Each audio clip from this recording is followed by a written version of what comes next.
Hi everyone, this is Mindy Eggen for Pretty Pink Posh, and in today's video I'm going to show you how I created these mini slimline cards. So I was able to use one stencil to create two mini slimline cards. Pretty Pink Posh released some great coordinating products including Layered Roads stencil, Layered Cars, and the Across the Miles stamp set. For today's video, I'm just going to be using the Layered Roads stencil and the Across the Miles stamp set. So this Layered Roads stencil has three pieces. The first piece creates the hills, the second piece layers on top for the pavement of the roads, and then the third piece that's going to layer on gives us the lines on the road.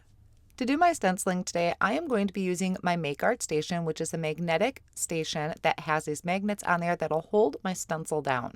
Now I am going to use some low tag tape or post-it tape, and I'm going to tape down the top and the bottom of the stencil because those lines kind of get a little thin and hard for my magnets to keep down. And then I can place my magnets over the areas where the roads are going to be.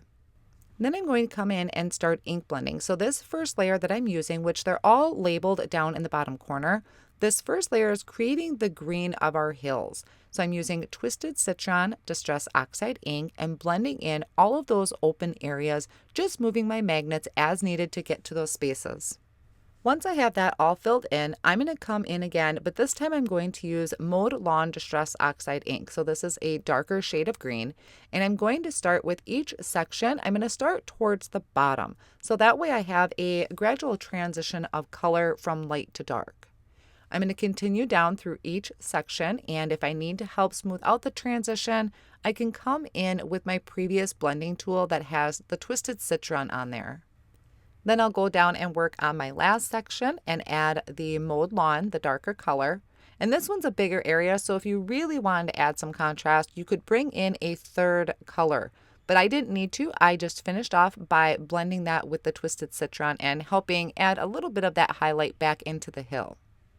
After all of my green hills are blended on, I can carefully peel up that low tack tape that was holding my stencil down and then pick up my stencil to reveal our grassy hills. Then I'm going to bring in the second layer of the stencil, and this stencil is going to mask off those green hills. So I love this stencil set. It is really genius that you can complete this entire road scene with just this one set of stencils. This time I'm coming in with Pumice Stone, which ends up being a really light or kind of warm gray, and I'm going to ink blend that in each of the three areas of the roads. We have a curvy road, we have kind of a hill, and then we have the straight line down at the bottom. And then I'm going to bring in one of my blending tools that still has some Hickory Smoke ink on it, and I'm going to add that to the top and the bottom of each of those roads just to kind of help maybe add a little bit more contrast and darker areas to it. After I get my pavement put down, I can once again remove that low tack tape and my magnets to lift up my stencil. Now I was a little bit off in lining up my stencil, but I'm not going to worry about it. I'm not going to redo it. I'm going to keep moving on. Now I'm bringing in the last layer or the third layer of the stencil, which is going to add the lines to the road. I ended up digging out some of my white paste that I have, and I'm going to scoop some out and add it over the top of the stencil. Now, if I were to do this again, I would probably first ink blend on some white pigment ink to kind of give myself a base color to go off of. This still works out, but the white paste kind of took on that pumice stone just a little bit, so they didn't come out as bright white as I wanted to. So I'm just scooping some out of the jar, and I'm smearing this all over the open areas of the stencil, and I'm going to just scrape this across with my tool to make sure it is really even across the front of the card. And then I'm going to carefully peel up my stencil to reveal my white lines left on the road. Now you're going to want to clean your stencil off right away or put it in a little bucket of warm soapy water so that that paste doesn't dry on your stencil. For my images, I am using the Across the Miles stamp set, and these are great if you want to do some coloring, but if you're not really comfortable with any Copic markers or colored pencils, I'm going to show you a really easy trick that you can do, and that is using the heat emboss resist technique. Sorry about that. So I have a piece of 80-pound white cardstock here, and I'm just rubbing my hand over the stamp to kind of condition it. Sometimes there can be some residue left over from the manufacturing process. So by rubbing your hand over that, you're kind of conditioning the stamp set to take your ink better. I prepped my cardstock with an anti-static powder tool, and then I'm going to stamp this down in embossing ink, which is really hard to see on white cardstock, so I am going to stamp it twice just to make sure I have even coverage of all of those images. Then I'm going to sprinkle on clear embossing powder, which is going to trap the white of the cardstock underneath, but you can also use white embossing powder. I'm going to have my heat tool nice and hot and ready, and then I'm going to come over and melt that embossing powder. Now this is where I'm going to do the embossed resist technique, and I'm just using some primary colors. I just thought it went really well with the school bus and the car, kind of more school themed, I guess. So I'm starting with my yellow, and I am using colors from Gina Designs. This is the Wild Dandelion, so it's a really nice bright yellow. Using a blending brush, I'm just going to go over that heat embossed area. This is the school bus that I'm doing. I apologize, it's a little hard to see on screen, but it'll show up better in a little bit. Now for my truck, I'm going to come in with Blue Lagoon, so it's a really nice true blue, blending over that. And then I'm going to move up to my car, which I'm going to do in a bright red. So this is red velvet. Really, any colors of inks that you have will work for this.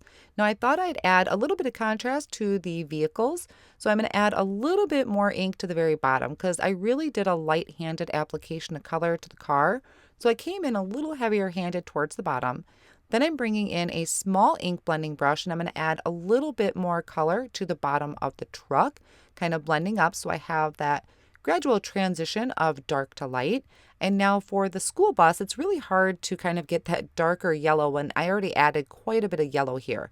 So I'm coming in with a Tangerine Twist using a mini blending brush again, and I'm just going to lightly add color to the very bottom and blend up. So it almost kind of has a warm honey kind of look to it. Then I'm just going to take a paper towel or a rag, and I'm going to buff over that, just kind of wipe off any excess ink that might be sitting on top of the embossing. I'm going to take the coordinating dies, line them up, hold them down with a low tack tape, and run these through my die cut machine. So I'll be honest, when I was trimming down my road panel, I actually messed up. I really didn't intend to make two cards, but I had messed up, so I trimmed them down into kind of thinner strips and decided to make them into mini slimline cards. So the actual white card panel I have here is 3 by 6, and I just trimmed the panels down enough so that they had a nice white even border around the edge. I placed my cards on there and the sentiments I wanted to use, just so I kind of knew where everything was going to go. And then I placed the panels into my Misty tool. I am going to stamp my sentiment into that open area of the road using a VersaFine black ink, which is, it does stay wet for a little bit, so you want to make sure that it's nice and dry before you start attaching anything, so that way you don't smear it. After I'm sure the sentiments are dry, I lined my vehicles back up. Now notice I don't have the entire vehicle on the front of the car because my card panels are just too small for that. So I'm going to have them hanging off the edge. I'm adding foam squares to kind of the front end of the bus because I don't need them to the parts that's going to be cut off. For the truck, I added them to the front of the truck, and the car I could completely cover with foam squares because that whole thing is going right on the front of the card. So I'm just removing the backing of the foam squares, placing these on the panel, kind of making sure they're going in the direction of my road. So my truck is kind of straight on, but my bus is going to be going up that hill. So after all the pieces are attached, I'm going to just flip these over and trim off the excess. I'm going to take a tape runner and add that to the back of both of these panels and attach them to a card front that is created from a white cardstock and measuring 3 by 6, just making sure this is nice and centered. And now I have that really nice thick white margin, which I really do love because I think it makes the background stand out a lot more. So that's going to finish off my 2 mini slimline cards that I have for you today. So I'm going to call this a happy accident that I was able to get 2 out of them. I really love these designs, and even though that these were kind of geared with Paulina's son in mind, I think they are great for any age. Thank you so much for joining me today, and I'll see you again soon.